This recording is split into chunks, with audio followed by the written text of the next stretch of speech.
علیہ السلام سے جڑی تو آپ سید الملائکہ کہلائے، آپ تمام فرشتوں کے سردار کہلائے۔ جب اسی قرآن کریم کی نسبت ہم سب کے محبوب نبی جناب محمد رسول اللہ صلی اللہ علیہ وسلم سے جڑی تو آپ سید الانبیاء کہلائے، تمام نبیوں کے آپ سردار کہلائے۔ جب اسی قرآن کریم کی نسبت رمضان المبارک سے جڑی تو رمضان کا مبارک مہینہ 12 مہینے میں سب سے افضل ترین مہینہ قرار پایا۔ جب اسی قرآن کریم کی نسبت شب قدر سے جڑی، جس رات میں یہ قرآن کریم نازل ہوا وہ رات 1000 مہینوں سے بہتر قرار پائی۔ اسی طریقے سے جب یہ قرآن کریم ایک ننھے منھے بچے کے ساتھ جڑتی ہے، ننھی منھی بچی کے ساتھ جڑ جاتی ہے تو اس کا کتنا اونچا مقام ہو جاتا ہے۔ کہ اللہ کے رسول صلی اللہ علیہ وسلم کی روایت ہے، حدیث قدسی ہے، اللہ فرمائے گا قیامت کے دن حافظ قرآن سے اقرا وارتقی ورتل کما کنت ترتل فی الدنیا، اے حافظ قرآن تو قرآن کو پڑھتا جا اور جنت کے زینے پہ چڑھتا چلا جا۔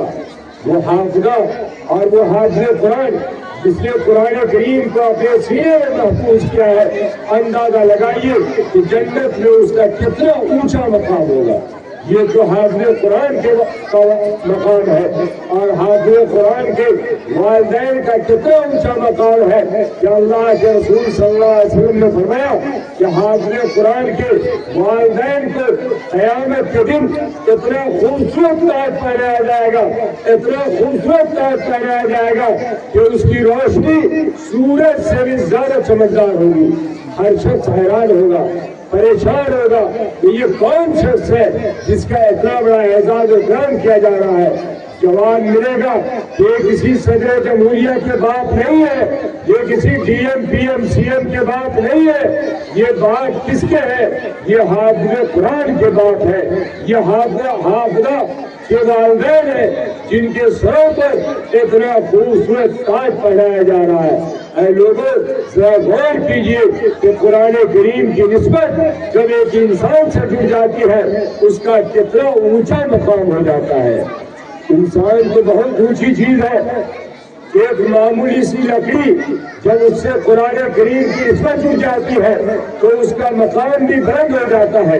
لکڑی کتنی قیمتی کیوں نہ ہو، انسان اس کا احترام نہیں کرتا ہے، اپنے پیروں تلے رون دیا کرتا ہے، لیکن ایک معمولی سی لکڑی جب اس کا قرآن کریم کا رہن بنا لیا جاتا ہے، جس پر قرآن کریم کو رکھا جاتا ہے تو ایک ایمان والا اس کا بھی احترام کرتا ہے، اس لیے کہ اس کی نسبت قرآن کریم سے جڑ گئی ہے۔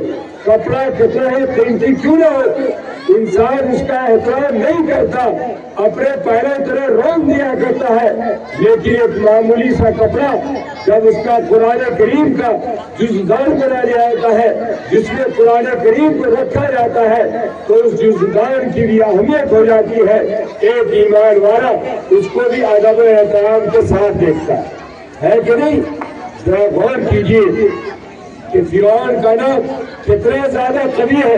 ایک ایمان والا فرعون کا نام لینا پسند نہیں کرتا، لیکن جب قرآن کریم کی آیت کے اندر فرعون کا نام آتا ہے تو فرعون کے نام کے پڑھنے پر بھی 50 نیکیاں ملتی ہے۔ یعنی جب آدمی پڑھتا ہے فَعَصَىٰ فِرْعَوْنُ الرَّسُولَ، یعنی قرآن کریم کی آیت کے اندر جب فرعون کا نام آ جاتا ہے تو اس کے پڑھنے پر بھی 50 نیکی ملتی ہے۔ اے لوگوں پتہ ہی چلا کہ جب قرآن کریم کی نسبت کسی چیز سے جڑ جاتی ہے تو وہ چیز اتنی ہی عظیم ہو جاتی ہے۔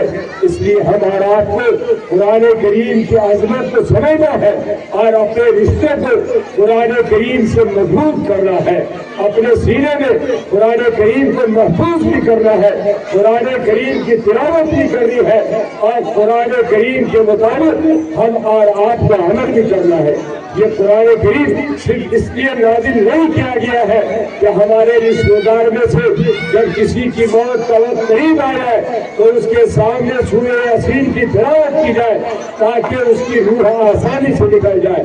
قرآن کریم کو اللہ نے اس لیے نہیں نازل کیا ہے کہ تعویذ اور گنڈوں میں انہیں استعمال کیا جائے. یہ قرآن کریم تو ہدایت کی کتاب ہے, قانون کی کتاب ہے. اللہ نے اس کو عمل کے لیے نازل کیا ہے.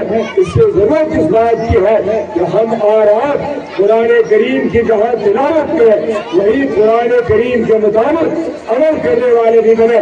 جب ہم قرآن کریم کے مطابق عمل کرنے والے بنیں گے تو دنیا میں بھی ہمیں عزت ملے گی اور آخرت میں بھی ہمیں کامیابی اور کامیابی ملے گی. اسی لیے ڈاکٹر علامہ اقبال نے کیا خوب کہا ہے, وہ معزز تھے زمانے میں مسلمان ہو کر, وہ معزز تھے زمانے میں مسلمان ہو کر, اور ہم خوار ہوئے تارک خدا ہو کر.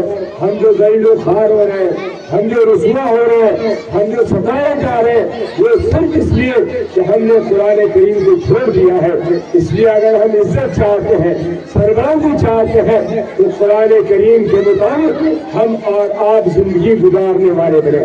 پہلا پیغام میرا یہ ہے کہ ہمارا جہاں قرآن کریم کی تلاوت کرے, گھروں میں قرآن کریم کی تلاوت کا ماحول بنے, وہی ہم خود بھی قرآن کریم کے مطابق عمل کرنے والے بنے.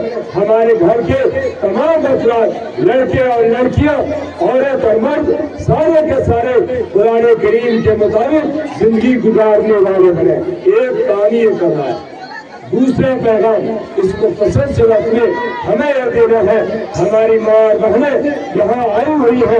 میری ماں اور بہنیں اچھی طرح آپ اس بات کو سنیں کہ آج الیکٹرانکس میڈیا کے ذریعے, پرنٹ میڈیا کے ذریعے مسلمان عورتوں کے دور و دراز کو مسموم کرنے کی کوشش کی جا رہی ہے. اس کے ذہن و دماغ کو زہر آلود کرنے کی کوشش کی جا رہی ہے کہ اسلام نے عورتوں کو ظلم کیا ہے, اسلام نے عورتوں کو جو حق نہیں دیا جو حق اسے ملنا چاہیے. میری ماں اور بہن, آپ یہ سمجھیں کہ اسلام نے جو آپ کو عزت دی ہے, اسلام نے جو آپ کو مقام دیا ہے, وہ دوسرے مذاہب و ادیان کا آپ جائزہ لیجیے, ان کا پوسٹ مارٹم کیجیے. کہیں وہ مقام, وہ عزت, وہ عظمت عورتوں کو نہیں ملی ہے. اب غور کیجیے کہ ہماری ماں اور بہن, جب آپ بیٹی ہے تو آپ کا مقام کتنا بلند ہے. اسلام نے کتنا بلند کیا کہ بیٹی کی پرورش پر جنت کی بشارت سنائی ہے کہ جو آدمی اپنی دو بیٹیوں کی پرورش کرے گا جہاں تک کہ وہ بالغ ہو جائے تو کل قیامت کے دن جنت میں حضور صلی اللہ علیہ وسلم کی صحبت اسے نصیب ہوگی. گویا بیٹی کی پرورش پر اللہ کے رسول صلی اللہ علیہ وسلم نے جنت کی بشارت سنائی ہے. یہی بیٹی جب بیوی بنتی ہے تو اللہ کے رسول صلی اللہ علیہ وسلم نے فرمایا کہ بیوی تکمیل ایمان کا ذریعہ ہے. بیوی تکمیل ایمان کا ذریعہ ہے کہ جب آدمی شادی کر لیتا ہے تو اس کا آدھا دین مکمل ہو جاتا ہے, اور آدھے دین کے سلسلے میں وہ اللہ سے ڈرنے والا بنے. اور اس بیوی کا مقام کتنا اونچا ہے, کتنا بلند ہے. اللہ کے رسول صلی اللہ علیہ وسلم نے فرمایا اِنَّا كَمِنَ الْمُؤْمِنِينَ إِيمَانًا أَحْسَنُهُمْ خُلُقًا, کہ روئے زمین کے